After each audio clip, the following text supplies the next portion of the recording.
أعوذ بالله من الشيطان الرجيم بسم الله الرحمن الرحيم اليوم تجزى كل نفس بما كسبت لا ظلم اليوم إن الله سريع الحساب وأنذرهم يوم الآزفة إذ القلوب لدى الحناجر كاظمين ما للظالمين من حميم ولا شفيع يطاع صدق اللہ العظیم۔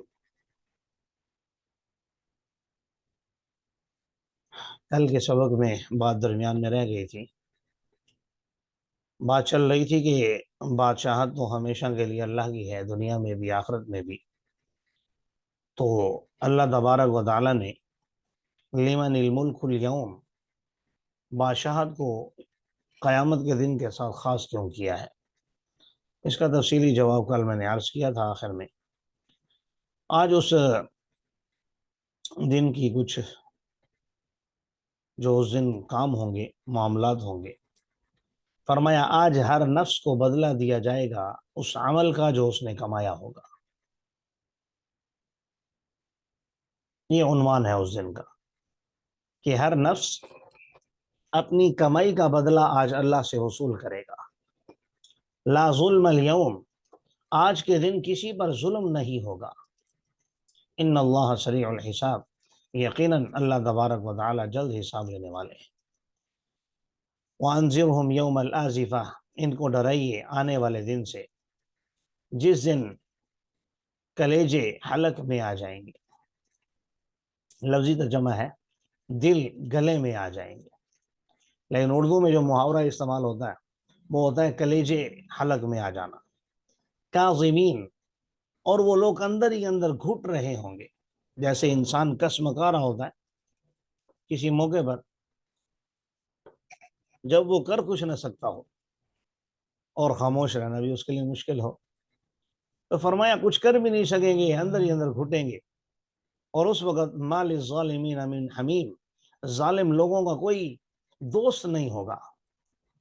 دنیا کے اندر ان کے بڑے بڑے جم گھٹے تھے، بڑے بڑے ان کے پلان تھے، اور ولا شفیع یطاع، اور نہ ہی کوئی ایسا سفارشی ہوگا جس کی اطاعت کی جائے، یعنی اطاعت کا مطلب جس کی سفارش کو قبول کیا جائے، کوئی ان کا ساتھ دینے والا نہیں ہوگا۔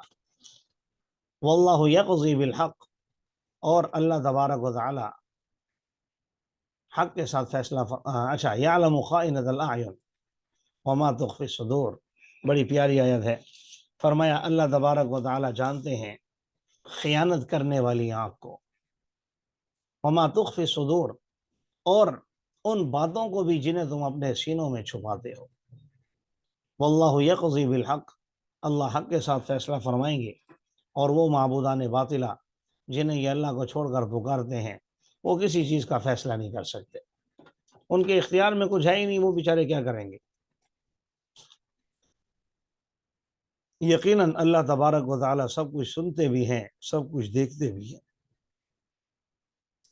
کیا یہ لوگ آگے پھر کچھ مناظر بیان کیے ہیں، کل کے سورت کے آغاز میں بتا چکا تھا موسیٰ علیہ السلام کا واقعہ، کہ کیا یہ لوگ زمین میں چلتے نہیں ہیں کہ دیکھیں کیسا ہوا ان لوگوں کا انجام جو ان سے پہلے تھے۔ کانوہم اشد منہم قوہ، حالانکہ وہ ان سے زیادہ طاقتور تھے، انہوں نے زمین کو ان سے زیادہ آباد کیا تھا۔ فاخذہم اللہ بذنوبہم، اللہ نے جب ان کے گناہوں کے سبب پکڑا، وما کان لہم من اللہ من واق، تو اللہ سے ان کو کوئی بچانے والا نہیں تھا۔ یہ اس وجہ سے ہوا کہ ان کے پاس ان کے رسول واضح دلائل لے کر آئے، انہوں نے انکار کر دیا تو اللہ نے ان کو پکڑ لیا۔ یقیناً اللہ تو طاقتور بھی ہے، سخت سزا دینے والا بھی ہے۔ وَلَقَدْ أَرْسَلْنَا مُوسَىٰ بِآيَاتِنَا وَسُلْطَانٍ مُّبِينٍ، البتہ تحقیق ہم نے موسیٰ علیہ السلام کو بھیجا اپنی نشانیاں دے کر اور واضح دلیل دے کر فرعون اور حامان کی طرف اور قارون کی طرف۔